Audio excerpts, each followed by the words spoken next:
In this video, I'm going to explain and define what God is.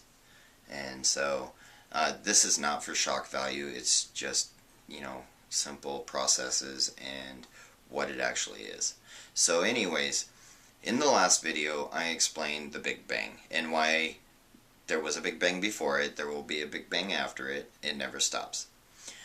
What is God? What is this creator that's been referred to?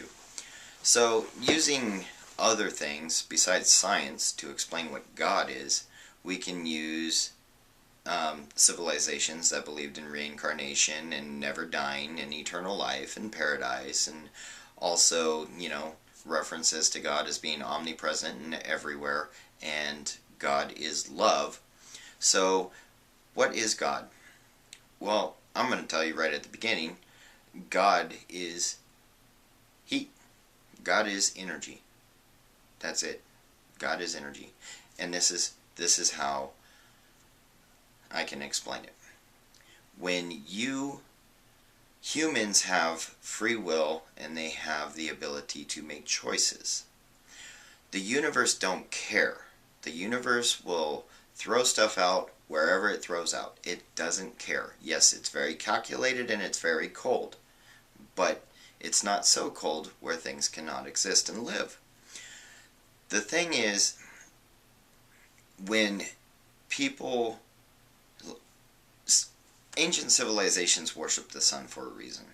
And that reason was the energy from the sun is everywhere. There is no absolute zero. From the last video I explained what absolute zero is and how there's no resistance. Therefore, if there was anything to exist outside of that, outside of absolute zero's container, it would penetrate and it would influence absolute zero. So there's always going to be energy, there's always going to be life.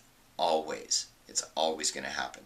Conscious life is totally different than what God is, because God supposedly gave man free will and consciousness. Well, if you're self-aware, then you're self-aware. Asteroids, they're not self-aware. They don't fly through space, on their trajectory, thinking about how well they look today. That's not what it is. But here's another way to explain it. When you get angry, you feel heat. Your body warms up. When you feel intense love, your body feels warm. So from this, you can already deduce that, every energetic living thing that feels or has a sense of self-being is only there because of heat. And you can't have heat at an absolute loss anywhere in the universe. You have electrons, neutrons, and protons. They're all particles of atoms which are energetic. Everything having to do with energy has mass. So therefore, everything has mass and everything has heat, energy. Energy is just displaceable, but it is everywhere. There is no place that energy does not exist or cannot penetrate. So therefore, energy, heat, which is a form of energy, is omnipresent. It's what gives you life. It's what gives us life. It's what's always been able to support life. And so, there's so many different ways I can extrapolate on this and try and convey it in simple terms for simple people, but God is nothing more than what you don't understand, and it's everywhere. God is heat. God is the energy that drives everything, that is a constant, that'll never go away, and just like the sun. I love this too. I love how, the sun is now classified as plasma, sperm's classified as plasma. It's how science tries to tie in a constant and relate it to people. The sun is solid, liquid, gas. It's everything all in one.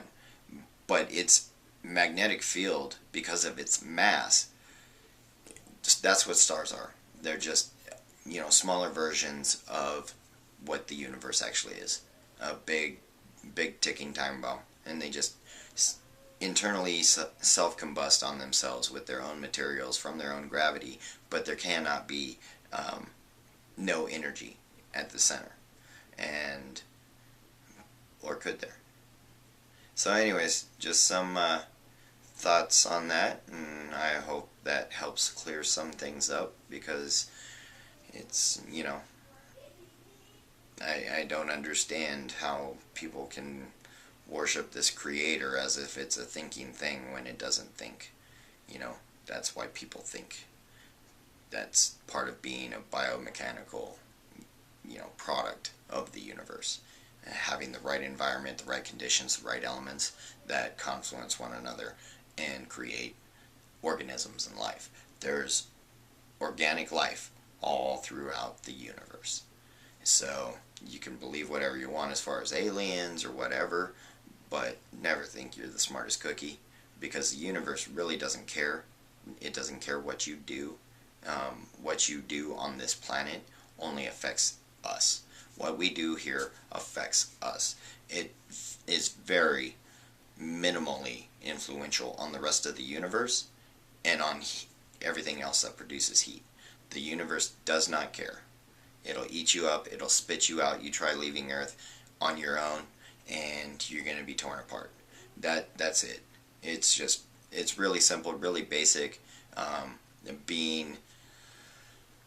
Living creatures have a tendency, survival of the fittest. I'll just keep going with this. Survival of the fittest, and this concept that, we create these systems and one thing leads to another. There was life on Earth before we even had a moon. And there were still currents. They just didn't flow in conjunction with a moon. There was still a star. There was still gravity. There was still an atmosphere. So to think that, ancient Atlanteans and Lemurians were, ancient civilizations and they were first, yeah, that's just ridiculous, because there were organisms popping up long before there was even a moon. So it's all really fundamentally silly to me how oblivious people can be to how things are and how it all works. So a lion eats. A lion kills to eat. Do we judge animals for killing each other for food? No, we don't. I mean, sometimes we get sad, or if coyote eats your dog or something like that, you're sad because it's your dog. You identified with it, you named it, you gave it a name. Now, if your dog started eating your dogs, well, survival of the fittest. That's a living thing. That is free will. Animals exercise it. Lions tend not to eat other lions. But if push came to shove, a lion would eat another lion if it had to. Or starve. And that's the interesting thing about living things, is how we identify with each other and with groups. And within groups, whether or not our group is more important than anybody else's. It's just how living things do things. So, anyways, that is absolute zero in the universe for you.